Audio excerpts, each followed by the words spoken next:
আসসালামু আলাইকুম, আমি লীনা খালিদ বলছি মানিকগঞ্জ থেকে। কাছে এবং দূরে, দেশ এবং দেশের বাহিরে যে যেখান থেকে বসে আজকের ভিডিওটি দেখছেন, আশা করছি আল্লাহর রহমতে ভালো আছেন এবং সুস্থ আছেন। লীনা খালিদ ফ্যামিলি ব্লগে আরো একটি নতুন ভিডিওতে আপনাদের ওয়েলকাম জানাচ্ছি। আশা করছি আজকের ভিডিও আপনাদের কাছে ভালো লাগবে। আজকের ভিডিওটি আমি দুপুর থেকে শুরু করেছি। আজকে কোনো দুপুরের রান্না বান্নার ভিডিও আপনাদের সাথে শেয়ার করছি না। আজকে একদম খাবার টেবিল থেকেই আপনাদের সাথে ভিডিওটি শেয়ার করছি। আজকে দেখতে পাচ্ছেন, আজকে দুপুরে হচ্ছে আমি পোলাও রান্না করেছি, সাথে হচ্ছে আলুর চপ, ডিমের কোরমা আর মুরগির মাংস রান্না করেছি। আর দেখতে পাচ্ছেন আমরা সবাই মিলে হচ্ছে বসে খাচ্ছি। আসলে আমার ভাই চলে যাবে, সেজন্য হচ্ছে আরেকবার একটু পোলাও রান্না করলাম। আর ও হচ্ছে আমার আলুর চপটা খুব বেশ পছন্দ হয়েছিল, সেজন্য আরেকটু আলুর চপ করেছি। আমার বোন এবং বোনের ছেলে আগে খেয়ে উঠে গিয়েছে, আর এখন আমি, শ্রেষ্ঠ এবং আমার ভাই বসেছি খাবারের জন্য। আর শ্রেষ্ঠর বাবা হচ্ছে বের হয়ে গিয়েছে। আমি হচ্ছে আজকে বুধবারের ভিডিও আপনাদের সাথে শেয়ার করছি। আর এই যে দুপুরে খাওয়া দাওয়া শেষ করে হচ্ছে আর আমি আজকে রেস্টে যাইনি। আজকে হচ্ছে সোজা চলে এসেছি রান্নাঘরে। আমি হচ্ছে আজকে একটা পিৎজা বানাবো, সেটার একটা ডো তৈরি করব। সেজন্য হচ্ছে প্রথমে একটা বাটি নিয়েছি, বাটির মধ্যে হচ্ছে 1 কাপের মতো ময়দা নিয়েছি, সাথে 1 চামচ 2 চামচ গুঁড়া দুধ দিয়েছি, সাথে দিয়েছি হচ্ছে 1 চামচ চিনি, আর অল্প করে হচ্ছে লবণ। এখানে হচ্ছে আমি ইস্ট ব্যবহার করেছি, আমি 1 চামচের একটু কম ইস্ট ব্যবহার করেছি এখানে। আর এখন হচ্ছে আমি ভালো করে সবগুলো একসাথে মিক্সড করে এখন হালকা কুসুম গরম পানিতে হচ্ছে 2 চামচ দুধ গুলিয়ে নিয়েছি, সেটা এখন আমি দিয়ে ভালো করে একটা ডো তৈরি করে নিচ্ছি। আমি কিন্তু একবারে হচ্ছে দুধ দিচ্ছি না, বারবার করে দিয়েই হচ্ছে আমি একটা সুন্দর ডো তৈরি করে নিয়েছি। আমি কিন্তু একবারে হচ্ছে দুধ দিচ্ছি না, বারবার দুধ নিচ্ছি আর হচ্ছে ময়দাগুলোকে ভালো করে মাখিয়ে নিচ্ছি, নিয়ে একটা সুন্দর ডো তৈরি করে নিচ্ছি। দেখতে পাচ্ছেন আমার ডোটা কিন্তু একটু নরম নরম হয়েছে। আমার আপু এবং ভাইয়া যখন পিৎজা বানাবেন তখন যেন ডোটা একটু একটু নরম রাখার চেষ্টা করবেন। নরম থাকলে হচ্ছে পিৎজাটা অনেক সুন্দর সফট হয় আর অনেক ফুলে ওঠে। দেখতে পাচ্ছেন আমার ডোটা কিন্তু অনেকটাই হয়ে গিয়েছে।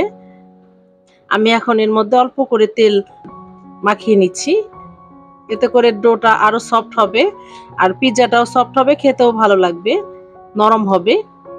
আর এখন এই দেখতে পাচ্ছেন আমার ডো তৈরি হয়ে গিয়েছে। আমি এখন আমি হচ্ছে রেস্টে রেখে দিব ডোটা। তার উপর হচ্ছে একটু তেল দিয়ে নিচ্ছি, যাতে করে ডোটা ড্রাই না হয়ে যায়, সফট থাকে।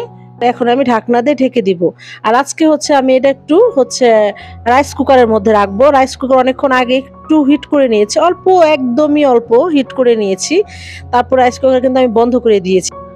আপনারা এভাবে করতে না চাইলে একটা টাওয়াল একটু গরম করে এর উপর দিয়ে ঢেকে রাখবেন, তাহলে হচ্ছে ডোটা কিন্তু ফুলে ডাবল হয়ে যাবে। আপনারা এখন বাইরের দৃশ্য দেখতে পাচ্ছেন, বাইরে কিন্তু আজকে প্রচুর রোদ ছিল, সাথে গরম। তো এখন চলে এসেছি হচ্ছে পিৎজা বানানোর জন্য। আমার 2-3 ঘন্টার মতো ডো আমি হচ্ছে রেখে দিয়েছিলাম। দেখতে পাচ্ছেন আমি হচ্ছে এখন এটাকে ভালো করে মুথে নিব, মুথে বাতাসগুলো বের করে দিব। আর যত ভালো করে মুথে নিব তত হচ্ছে পিৎজা কিন্তু সফট হবে। আমি এখন ভালো করে মেখে নিচ্ছি। কাজ করতে করতে বরাবরের মতো আমি ছোট্ট একটি রিকোয়েস্ট করে নিচ্ছি আমার ভাই এবং আপুদের কাছে। আমার ভিডিওর কোনো অংশ যদি আপনাদের কাছে একটু হলেও ভালো লেগে যায়, তাহলে প্লিজ আমার ভিডিওতে একটি লাইক দিয়ে ভিডিওটি দেখা কন্টিনিউ করবেন। আর যদি একটু বেশি ভালো লেগে যায়, তাহলে প্লিজ আমার চ্যানেলটি সাবস্ক্রাইব করে আমার পাশেই থাকবেন। আর পাশে থাকা বেল বাটন অল অপশনটি অবশ্যই অন করে রাখবেন, যাতে করে আমি ভিডিও ছাড়া মাত্রই নোটিফিকেশন আপনার কাছে পৌঁছে যায় এবং সময় সুযোগ মতো আপনি আমার ভিডিওটা দেখে নিতে পারেন। আর যারা অলরেডি এই কাজটি করেছেন তাদের অসংখ্য ধন্যবাদ। এই তো কথা বলতে বলতে দেখতে পাচ্ছেন আমি কিন্তু একটা পিৎজা বেড তৈরি করে নিচ্ছি। এখন কাঁটা চামচ দিয়ে আমি হচ্ছে ছিদ্র করে নিচ্ছি। কাঁটা চামচ দিয়ে ছিদ্র করার মানে হচ্ছে যে জানি রুটিটা ফুলে না ওঠে। আর এখন এর মধ্যে হচ্ছে আমি একটু টমেটো সস মাখিয়ে দিচ্ছি অরিগানোটা দিলে হচ্ছে পিৎজার ফ্লেভারটা একটু ভালো আসে। আর এখানে দিচ্ছি হলো গোলমরিচ। আর অরিগানো যদি আপনাদের বাসায় না থাকে, তাহলে গোলমরিচের সাথে একটু লেবু ব্যবহার করবেন, এতে করে হচ্ছে সেন্ট ভালো আসবে পিৎজা। আর এখন আমি ডেকোরেশন করব, দেখতে পাচ্ছেন খুবই অল্প কিছু জিনিস আমি এখানে নিয়েছি। টমেটো, পেঁয়াজ কুচি, কাঁচামরিচ আর হচ্ছে চিকেন আর এক ফালি লেবু নিয়েছি। এখন এগুলো দিয়েই হচ্ছে আজকে আমি পিৎজাটা বানাবো। আপনারা চাইলে হচ্ছে মাংসটা ঝুরি ঝুরি করে পেঁয়াজ কুচি করে তার মধ্যে হচ্ছে মাংসটা ভেজে নিয়ে তারপরে দিতে পারেন। যেমন কিন্তু হচ্ছে আমার শ্রেষ্ঠ আবার ওরকম ভাবে পেঁয়াজ খায় না। পেঁয়াজ ঝুরি থাকলে সবগুলো বের করে দেয়। সেজন্য হচ্ছে আমি আজকে পেঁয়াজগুলো হচ্ছে বড় বড় করে কেটে কাটি আর হচ্ছে চিকেনগুলো হচ্ছে আমি এভাবে নিই। আর সাথে আমি একটু চিকেন বলও নিয়েছি। এই তো আমি এখন ডেকোরেশন করছি পিৎজা বেডের উপরে হচ্ছে আমি আগে প্রথমে পেঁয়াজগুলো দিয়েছি, তার মাঝে হচ্ছে কাঁচামরিচ দিয়েছি। আমি এখানে আজকেও ক্যাপসিকাম ব্যবহার করছি না, আমার ঘরে ক্যাপসিকাম নেই। আর আমি হচ্ছে হুটহাট করে হচ্ছে সবকিছু বানাই, যখন মন চায় তখনই বানিয়ে থাকি। সেজন্য দেখা যায় ঘরে ওইভাবে থাকেও না। আর যা থাকে ঘরে সেটা দিয়ে হচ্ছে আমি পিৎজা বানিয়ে ফেলি। অনেক সময় আছে যে চিকেনও থাকে না, অনেক সময় মানে চিকেনের ওই বুকের পিঠটা থাকে না। করি আমি করি হচ্ছে চিকেন বল থাকে সবসময়ই, চিকেন বল দিয়ে করে ফেলি। আর এই দেখতে পাচ্ছেন আমার ডেকোরেশন করা হয়ে গিয়েছে। আগে থেকে হচ্ছে আমি চিজ হচ্ছে গ্রেট করে রেখেছিলাম। সেই গ্রেট করা চিজগুলো এখন উপর দিয়ে নিচ্ছি। আর সাথে হচ্ছে একটু লেবুর রস কিন্তু আমি দিয়েছি। আর যদি ঢাকনা যদি ছিদ্র থাকে তাহলে অবশ্যই ঢাকনার ছিদ্র কিন্তু অবশ্যই বন্ধ করে নেবেন। আমি আগে থেকেই তাওয়াটা ৫ মিনিটের মতো হাই হিটে গরম করে রেখেছি। এখন এর উপরে হচ্ছে আমি কড়াইটা দিয়ে নিচ্ছি।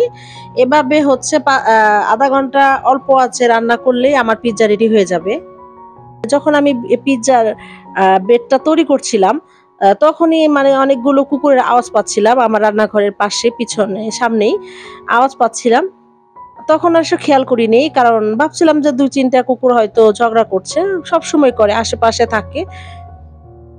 সবসময় ঝগড়া করে, ঘেউ, ঘেউ করে। আমি ভাবছি তাই মনে হতে পারে, তাই খেয়াল করিনি। কিন্তু যত সময় যাচ্ছিল তত হচ্ছে এই কুকুরের আওয়াজগুলো হচ্ছে আরো বেশি বাড়ছিল।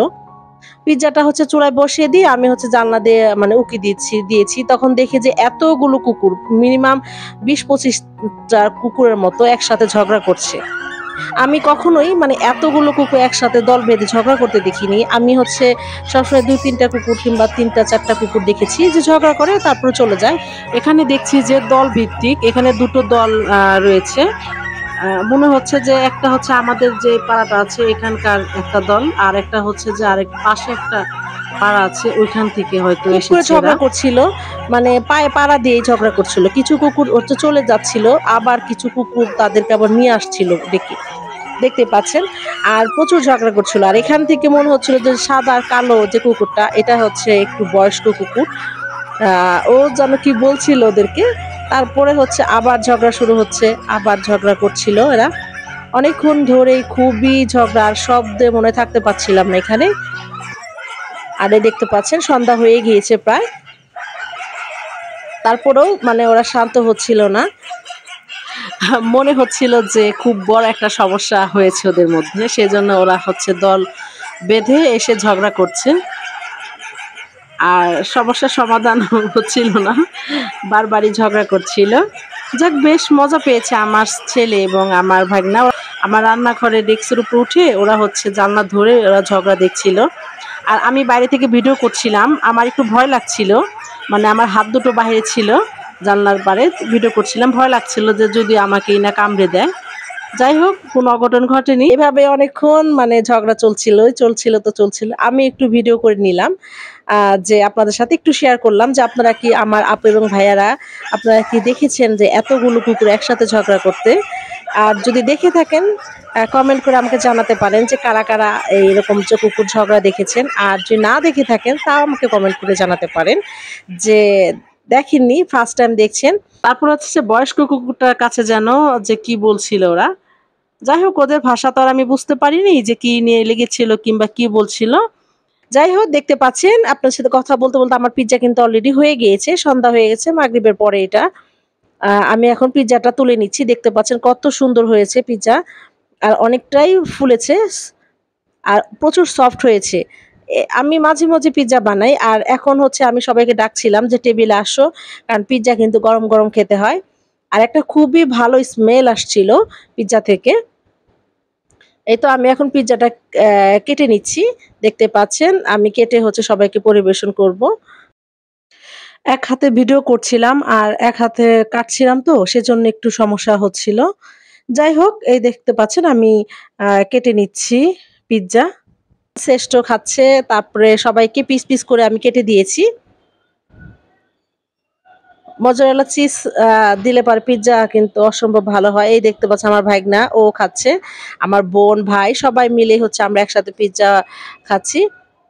সবচেয়ে ঘরের জিনিসের মধ্যে সবচেয়ে একটা অন্যতম হচ্ছে যে স্বাস্থ্যসম্মত। আমি যে জিনিসটা ব্যবহার করছি সেটা হচ্ছে ফ্রেশ। এটাই হচ্ছে আমার কাছে সবচেয়ে বেশি ভালো লাগে। সেজন্য আমি এখন বেশিরভাগ সময় ঘরে পিজ্জা বানানোর চেষ্টা করি। আমার ছেলেকে দেওয়ার চেষ্টা করি। আর আমার ছেলে সবসময় আমার হাতের খাবার খুব পছন্দ করে। আমি যেটাই বানাই না কেন, সে খেতে খুব পছন্দ করে। আর সেজন্য হচ্ছে আমার বাইরে থেকে খুব একটা বেশি কিনতে হয় না। তাই বলে কিন্তু আমার আপু এবং ভাইয়েরা ভাববেন না যে আমরা বাহিরের খাবার খাই না। বাহিরের খাবার কিন্তু অবশ্যই খাই, কিন্তু পরিমাণে এখন একটু কম খাই। সবার সুস্থতা কামনা করে আজকের মতো শেষ করছি। সবাই ভালো থাকবেন, সুস্থ থাকবেন। আল্লাহ হাফেজ। আসসালামু আলাইকুম।